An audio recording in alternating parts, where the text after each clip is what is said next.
Maintain பண்ணுமா இல்லையா, அப்புறம் அவங்களுக்கு எவ்வளோ வளர்ச்சி, என்னென்ன சாப்பாடு கொடுக்கணும் வளர்ச்சிக்கு, இதுலேயே அவங்க மைண்ட் செட் இருக்கிறச்ச நெக்ஸ்ட்டு வந்து இந்த டாகோடைய அடுத்த 10-15 வருஷம் அவங்களுடைய ஃபிசிக்கல் ஹெல்த்தும் பார்க்காம விட்டுடுறாங்க.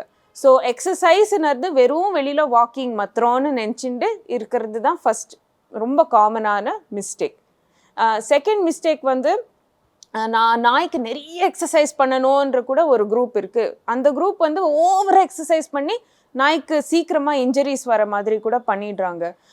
டெய்லி மார்னிங் எனக்கு பெருமையாக சொல்லுவாங்க, நான் காலையில் 1 hour சாயங்காலம் 1 hour வாக்கிங் போகிறேன். ஆக்சுவலி அதெல்லாம் ரொம்ப ஜாஸ்தி, நிறையவே இன்ஜுரிஸ் ஆகிறதுக்கு வாய்ப்பு இருக்குது.